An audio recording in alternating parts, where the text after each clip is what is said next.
This episode may cover sensitive topics like sexual assault, domestic violence, and stalking, which could be triggering. While we recognize the challenges this content may pose, we advise you to prioritize your safety and well-being.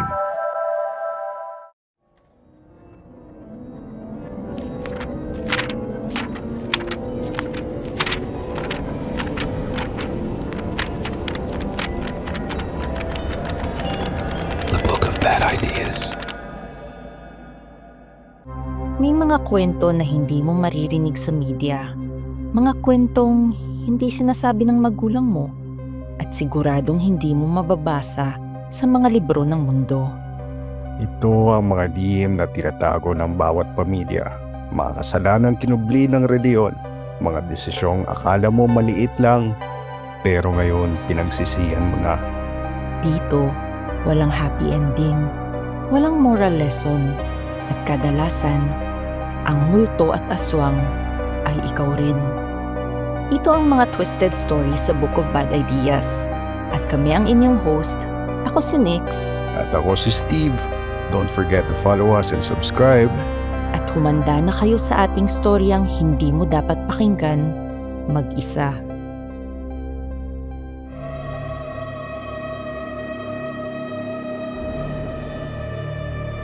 What if tinidor ka ng kabit mo at nagsiping pa sila sa harap mo? Maghihiganti ka ba? Ito ang masalimuot na storya ni Arthur Nelias.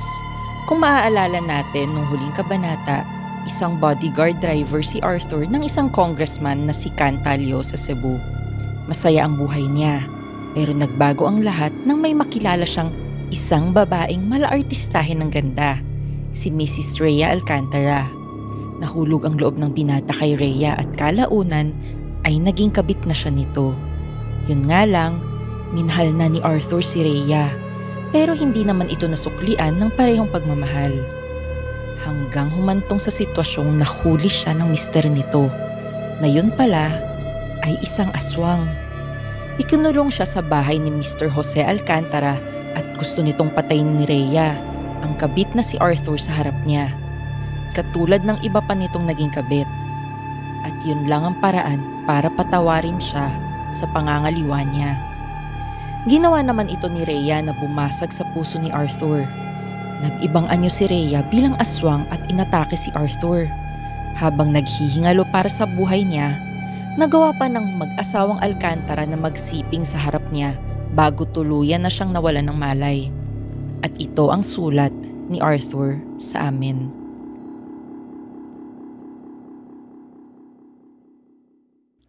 August 2024, pagkatapos akong patayin ng mag-asawang Alcantara, itinapon nila ang bangkay ko sa isang dump site area.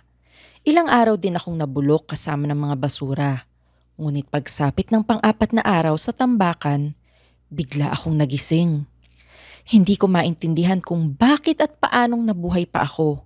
Sa sugat na natamo ko, dapat ay patay na ako.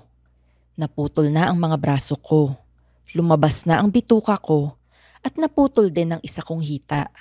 Pero pagising ko, nawala ang mga sugat ko. Pati ang mga braso at hita ko ay buong buo. Panaginip lang ba ang lahat? Isang masamang panaginip? O baka naman nasa impyerno na ako? Pero amoy na amoy ko ang baho ng basura, kaya alam kong buhay na buhay pa ako. Pero tiyak akong nangyari ang lahat. Tanda ko ang pagtatraidor sa akin ni Rhea. Hinding-hindi ko malilimutan ito. Bagamat magaling na ang aking mga sugat, nangihina pa rin ako ng sobra. Mataas ang lagnat ko at nahihilo rin ako. At higit sa lahat, napakasakit ng tiyan ko. First time kong magutom ng ganito. Kahit mahina, unti-unti kong naglakad. Hanggang sa makalabas ng dump site, may nakita akong tindahan na may tindang banana Q. Agad akong bumili at kinain ito. Pero di ko masikmura ang lasa nito. Naduwal ako. Hindi ko maintindihan bakit ang pangit ng lasa. Pero may naamoy akong masarap. Ito ata ang hinahanap ng aking katawan. Naamoy ko ang dugo at laman ng tindera. Bigla akong naglaway. Hindi ko maintindihan ang mga nangyayari. Hanggang sa maalala ko ang itsura ni Rhea bago ako kinain nito. Teka, Huwag mo sabihing, aswang na ako? Ito ba ang sagot kaya gumaling ako sa aking mga sugat? At ngayon ay naghahanap ako ng laman at dugo ng tao? Pero paanong nangyari iyon?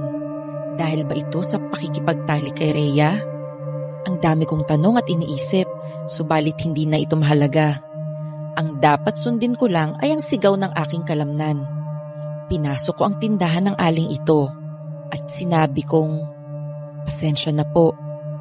At agad na akong nag-ibang anyo at naging aswang. Inatake ko na ang ali at nagsimulang kumain.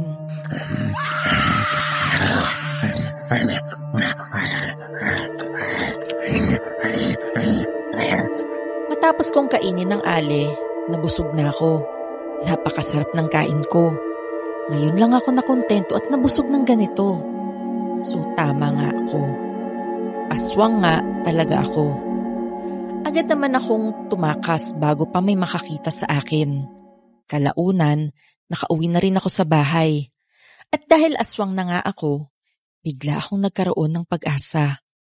Malakas pala maging aswang. Yun nga lang, kailangan kong kumain ng tao. At dito, nakukonsensya ako. Subalit ngayong aswang na ako, ang dami palang possibilities. Hindi ko na kailangang maging driver bodyguard. Pwede na akong magnakaw na lang ng pera sa mga bibiktamhin ko. Pwede akong yumaman. Pwede ko nang iwan ng Cebu at magsimula ng bagong buhay sa ibang probinsya at maging mayaman. Pwede kong takasan ang masalimuot kong kahapon. At higit sa lahat, kalimutan na si Rhea. Buong gabi akong nag-isip at hindi natulog. Ngunit sa huli, na-realize ko, hindi ko rin kayang gawin ang lahat ng ito. Dahil hindi ko na kayang takasan ng lahat ng ito. Hindi ko kayang iwan si Rhea kahit napakahayop ng ginawa niya sa akin. Kailangan kong gumanti. At ngayon, mas may kakayahan na akong gumanti. Pare-parehas lang kaming mga aswang. Kailangan ko lang na matinding diskarte para patayin ang mag-asawang aswang na ito. Kaya sa mga sumunod na linggo, pinag-aralan kong mabuti ang bago kong lakas bilang aswang at kung papaano lumaban sa bago kong anyo.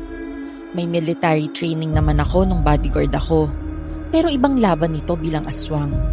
Kaya nag-ensayo ako. Binusog ko rin ang sarili ko. Gabi-gabi akong kumakain para malakas ako. At pagsapit ng September 9, 2024, isinagawa ko na ang aking plano. Ang makapaghigante sa mag-asawang Alcantara. Matagal ko rin itong pinagplanuhan at sa gabing ito, mararanasan ng mag-asawang Alcantara ang kahayupang ginawa nila sa akin. Matagal akong nag-abang sa mga puno sa labas ng bahay ng mag-asawa at saktong 9:00 ng gabi, dumating na rin sila. Meron akong tinanim na bomba sa bahay nila at gamit ang cellphone ko, ni-remote detonate ko ito. Habang nasusunog sila dahil sa pagsabog, gumana naman ang sprinkler system ng bahay nila. Ang akala ng mag-asawa ay giginhawa ang nararamdaman nilang sakit dahil sa tubig. Pero nagkakamali sila. Dahil hinaluan ko ang tubig ng sprinkler system nila ng katas ng bawang. Ang sarap sa pandinig na marinig ang kanilang mga sigawan. Gaya ng inaasahan, lumabas sila ng bahay. Akala nila nakaligtas na sila sa kamatayan. Pero ito na ang pagkakataon kong atakihin sila. Tumakbo ko paalis sa mga puno at may bitbit akong 2 M16. Tangina mo, Rhea at Jose. Etong sa inyo. Nagulat ang mag-asawa nang makita ako. Arthur? Akala ko, patay ka na. Buhay ka pang hinayupa. Pero bago pa nila matapos ang kanilang sinasabi, pinaulanan ko na sila ng bala. Inubos ko ang mga bala ko sa kanila at binunot naman ang itak ko at nag-ibang anyo. Ito na ang katapusan nila. Marami na silang sugat at sunog. Yak akong mahina na sila sa pagtukto. Pero hindi pa rin sila sumusuko. Nag-ibang anyo rin sila kahit sugatan sila. Aswang laban sa aswang. Hindi ko maisip, ganito ang kahahantungan ng aking buhay. Pero kailangan kong gumanti. Kahit mahal ko pa si Rhea. Matagal rin kaming nagkatitigan habang naghihingalo ang mag-asawa. Tiyak madali kong mapapatay ang demonyong ito. Paano ka naging aswang, Arthur? Sino may gawa niyan sa inyo? Hindi ba obvious? Ikaw! Siguro dahil sa dugo mo habang nagtatalik tayo. I don't wanna hear this shit. Let's end this now, Arthur. Hindi ka bagay maging aswang. Isa ka lang driver. Tangina mo, Mr. Alcantara. Mamamatay ka sa aking mga kamay.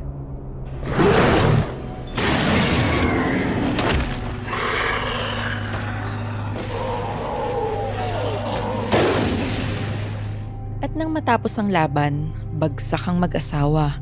Tila walang kalaban-laban sa akin. Kinuha kong katawan ni Rhea at itinabi ito kay Jose. Hinubaran ko si Rhea at sinabi kay Jose, Naalala mo pa ba, Jose, ang ginawa niyo bago ako namatay? Pwes, gagawin ko din yan sa harapan mo ngayon. Ha? Di ko alam na buhay ka pa nun. Kala ko patay ka na. Maawa ka sa amin. Huwag mo kaming patayin. Awa? Nung pinatay niyo ba ako, may awa kayo? Please, Arthur, patawarin mo na kami.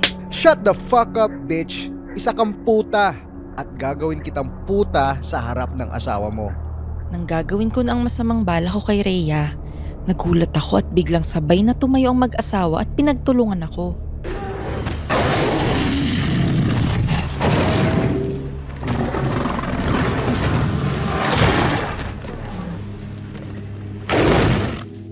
Saan sila nakakuha ng lakas para lumaban? Dehadong-dehado na sila. Napakarami nilang sugat. Nagulat ka ba, Arthur? Masyado mo kaming minaliit. Hindi mo alam na ilang dekada na kaming nakikipaglaban bilang aswang. At ikaw?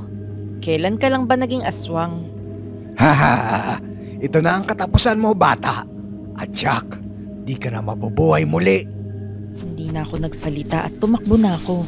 Mas mabuti nang tumakas habang kaya ko pa.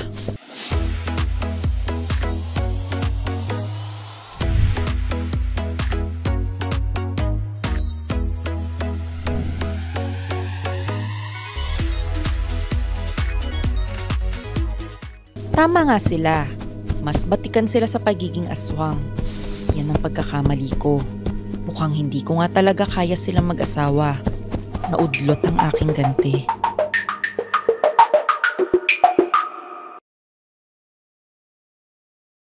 Makalipas ang ilang linggo, matapos ang masalimuot na gabing yun, lumong-lumo ako sa nangyari. Dapat pala ay tumakas na lang ako ng Cebu at nagsimula ng bagong buhay sa ibang probinsya. Mali ang aking diskarte at tiyak akong hinahanap na ako ng mag-asawang Alcantara para makapaghiganti. Nawalan na ako ng pag-asa sa buhay. Umupo ako sa isang bangketa, madumi at gusgusin.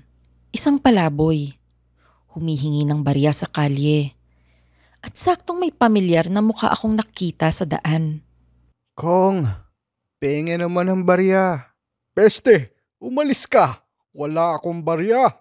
Grabe ka naman, Kong. Di ka pa rin nagbabago. Di mo ba ako kilala? Matagal akong tinitigan ni Congressman kahit nababahuan siya sa akin. Teka, Arthur, ikaw ba yan? Opo, Kong. Baka pwede niyo naman akong tulungan. Ano bang nangyari sa'yo? Bigla ka na lang di pumasok. Bumunot ng 100 piso si Kong at ibinigay ito sa akin.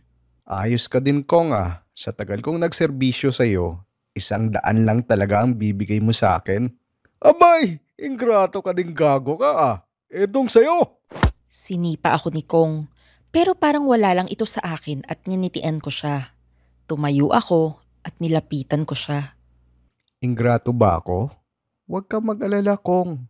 Matutulungan mo din ako. Ilang araw na kitang inaantay lumabas dyan mag-isa sa opisina mo. At sakto, ngayong gabi wala kang kasamang bodyguard.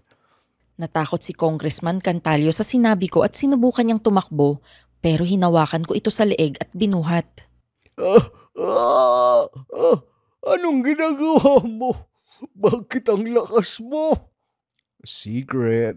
Madaming nagbago sa akin simula nang huli mo akong nakita, Kong. 'Di ba? Kilala mo si Fixer? Bakit? Tsaka kung wala kang pambayad doon kung ano mang ipapaareglo mo. Tinapon ko si Kong sa kalye. Mata pobre ka din, gago ka. Huwag kang mag-alala. Ikaw ang magbabayad. Natakot si Kong sa mga sinabi ko. Kinuha ko siya at isinakay sa kotse at tinalian. At dumiretso kami sa bahay niya. Sabi ko kay Kong na tumawag siya at pauwiin lahat ng tao sa bahay niya. Tawagan niya rin si Fixer at papuntahin. At nang makarating kami sa bahay niya, pinabukas ko ang safe niya. Pero ayaw nito kaya kinain ko ang kaliwang braso niya. At ayon, sumunod din naman ang gago. Ang daming pera ni Kong sa safe niya. Kulang-kulang nasa mahigit 10 milyong piso. Alam kong tinatago niya ang mga perang kinurakot niya sa safe niya at hindi niya ito binabangko para hindi masama sa salin niya. Hindi ko lang inaasahan na ganito pala ito kalaki. Kumuha ako ng karton sa kusina nila at inilagay ang bundle-bundle na pera rito. Ginawa ko na ang lahat ng sinabi mo, Arthur. Pakawalan mo na ako at dalhin mo ako sa ospital. Thank you, Kong. Pero ang mga katulad mo ay di dapat nabubuhay. Masyadong madami ng korap sa mundo. Pagkatapos kong patayin at kainin si Kong, nag-antay rin ako ng ilang oras bago dumating si Fixer. Kaya naligo muna ako at naghanap rin ng magagarang damit ni Kong na pwede kong masuot. Kung hindi niyo pala kilala si Fixer, siya ay isang professional na nag-aayos ng kahit na anong problema ng mayayaman. Malaki ang network nito sa Pilipinas. Kahit anong problema pa yan, mapa-illegal man o legal, kayang-kaya niyang gawa ng paraan. As long as you have the right cash. Malaki rin maningil ang putang inang ito. At saktong hating gabi, dumating sa bahay ni Kong si Fixer. Knock, knock, knock! Kong, where are you? Bakit ang dilim dito? Magandang gabi po, Mr. Fixer. Wala na po si Kong. Actually, ako po ang may kailangan sa inyo. Teka, parang pamilyar ang mukha mo, bata. Hindi ba ikaw ang bodyguard ni Kong? Hihingi po ako sana ng tulong sa inyo. Wait a minute, kapeng mainit. The question is, can you afford me? Kinuha ko ang box ng milyones at itinapon sa harap niya. Napangiti si Fixer at umupo sa sofa. Well. That's more like it. I'm all ears, my boy. How can I help you today? Dito ko na ikunento ang buhay ko bilang kabit ni Rhea at ang kahiyupan na ginawa nila sa akin. At sinabi ko rin ang gusto kong mangyari sa kanila. Sagot nito sa akin, Medyo mahirap ang pinapagawa mo sa akin, bata. 2 aswang ito at malalakas. Kilala din sila dito sa Guadalupe, Cebu. Alam kong kayang-kaya niyo naman. Balita ko isang baryo nga ng aswang ay inubos nyo dati. At nanghuli pa kayo ng ibang aswang para lang sa circus ng maligno nyo. You are absolutely right, Arthur. Sinabi ko lang iyon para mataas ang sisingiling kong professional fee sa iyo. Well, your wish is my command. I can do it for 3 million pesos. Kinuha ko ang box at nagbilang.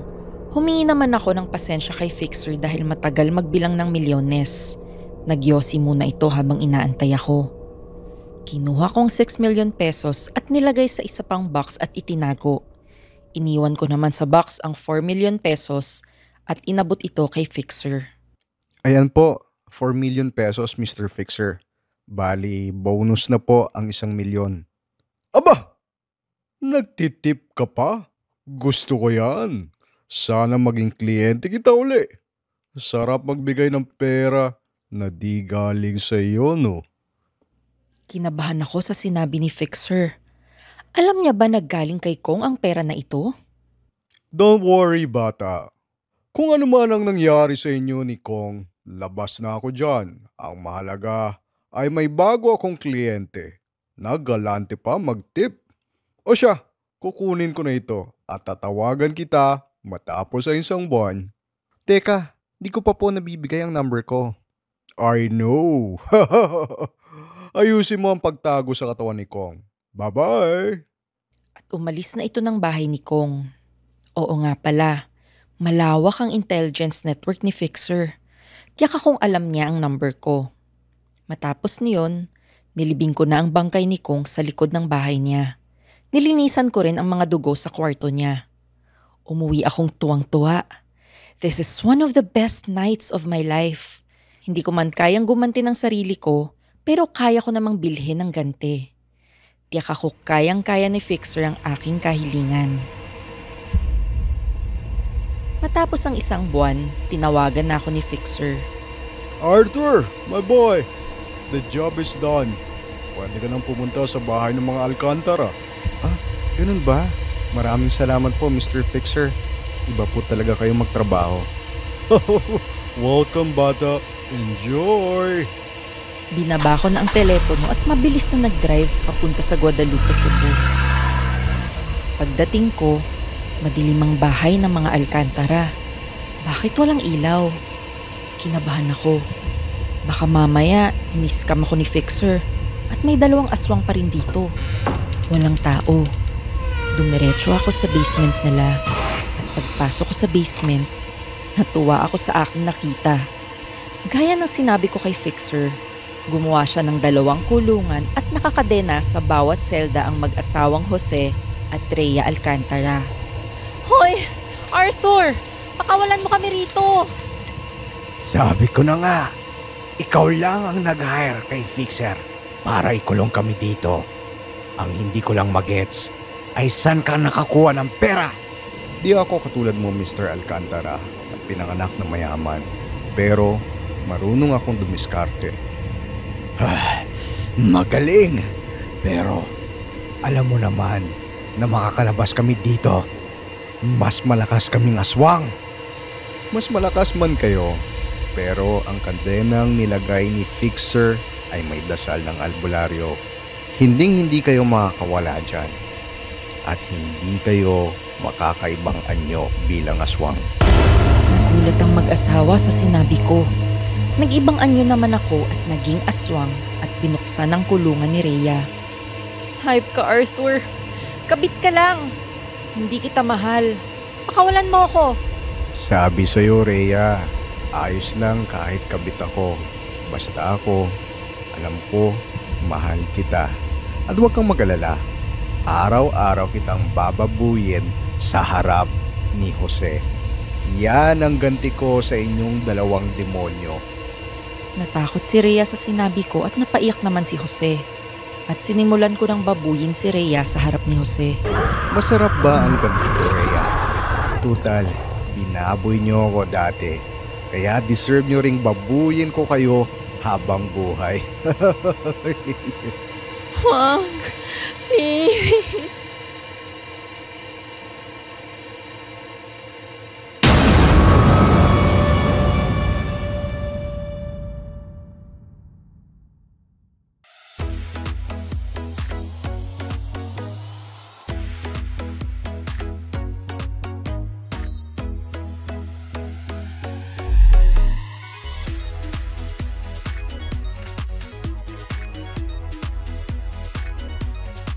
Panalo sa bingo, plus, plus, plus, plus. Panalo anytime, maglaro, anywhere sa bingo, plus, plus, plus, plus, plus. This is brought to you by GameZone. Real player, real game. The Pod Network Entertainment. This podcast may be based on true events with names, characters, and incidents that are either products of the creator's imagination or used fictitiously. Any similarity to real individuals or events is coincidental.